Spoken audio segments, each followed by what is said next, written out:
At the Ban Ki-moon Center for Global Citizens, our vision is that the world should be led by global citizen leaders. These are leaders who care for people, for our planet, and for prosperity. And while current policymakers are slow to act, it is often the young people on the ground who bring the change. Climate change is real. Climate change is happening now. And those who contribute to it the least are hit the hardest, especially millions of smallholder farmers worldwide. Climate change further intensifies existing gender injustices in the farming community, such as access to land, finance, and education, increasing women's farmers' vulnerability. In times of rapid climate change, women smallholder farmers are facing multiple challenges. Yet, they are producing 70% of Africa's food, so they are crucial for the food security of a whole continent.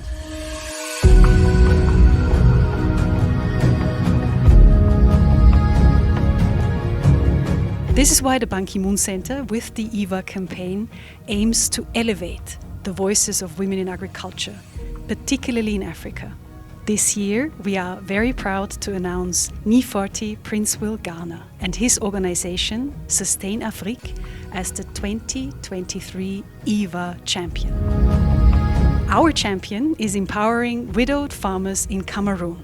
He provides trainings on climate-resilient agriculture and specifically for snail farming.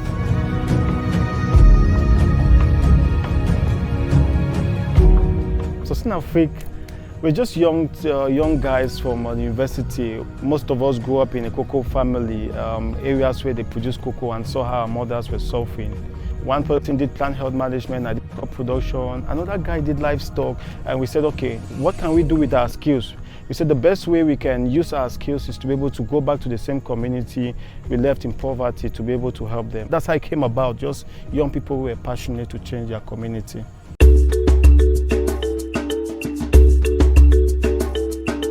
Since I discovered them, they are here with me, telling me do like this, do like that. So I am so happy with SustainAfric. They taught me very well, because if not, how will I even know that I can raise this, I can have money? Snail farming is a circular economy, where you can use the shell, the feces, you can use the slime and everything, and then you can use buckets and things around. It's a sustainable way in which they now do farming and can be able to make money. We've trained so far 350 women in the subdivision of Tico subdivision in Cameroon, on sustainable snail farming.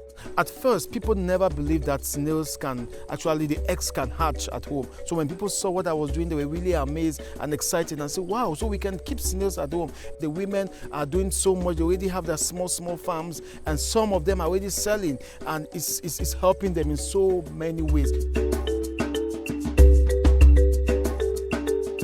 The women are very ready and they're very willing to do snail farming because it's cheaper to manage rather than doing poultry or piggery. It's not a wasted business because snails don't die like fowl. No, you don't need so much. You can start with just tires. So you can go to the road and pick tires. And then you buy like maybe 2-3 snails. With a single snail, like I said, you can get over 300 snails in a year, because snails are prolific breeders. Everything in the snail is beneficial. The shell is important. We use the shell for calcium. So when we remove the snail, this is a snail, this shell, we grind the shell to add as supplements to feed, animal feed. We have the slime, which is used for cosmetic purpose. If we extract the slime, you use it and then you rub on your face and you look even more beautiful.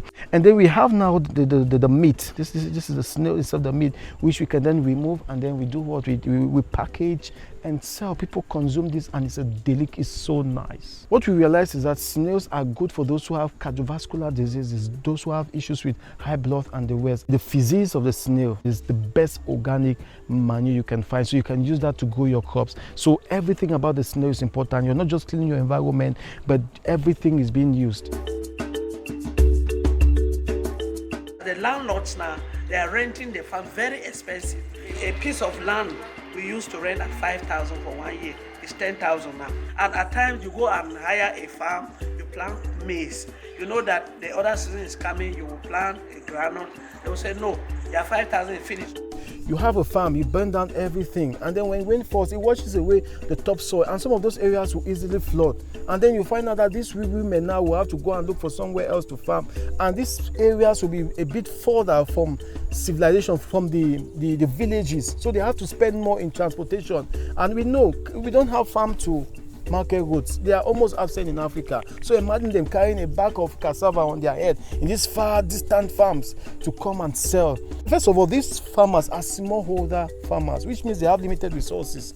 And then again, you have drought on top, limited resources. How do they irrigate their farms? So you find out that the only time they can farm is during the rainy season. And during the rainy season, food is cheap. Everything is cheap in the market. Food is not only cheap, but they're exploited by the middlemen.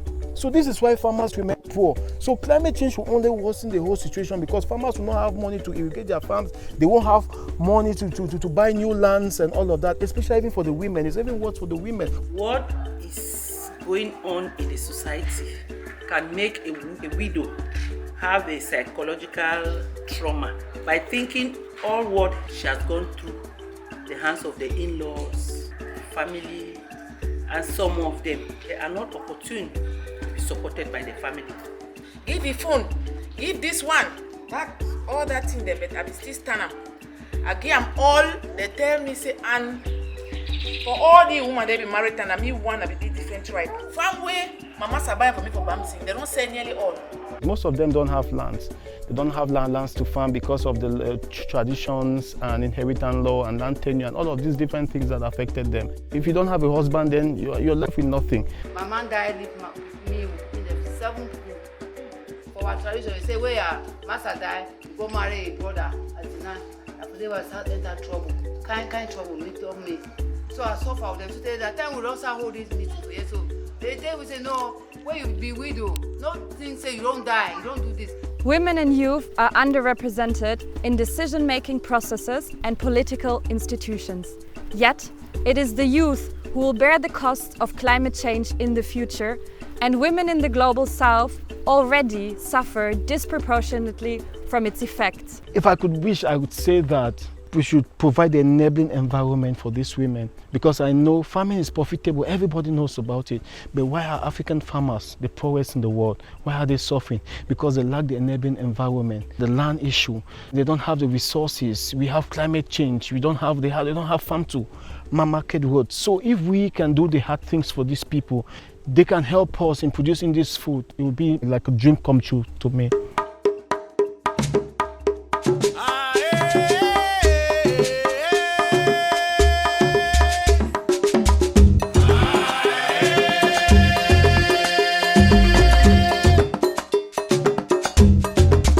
SustainAfric 5 years from now, we're going to have a bigger team. We're going to have more people who will be committed to the cause. We're going to have more work that we've done in our community, because our goal is to empower at least 5,000 women in 5 years' time. Things are going to be bigger. We're going to have a bigger team, more impact in our community, more projects. I'm sure we're going to have a more happy community too.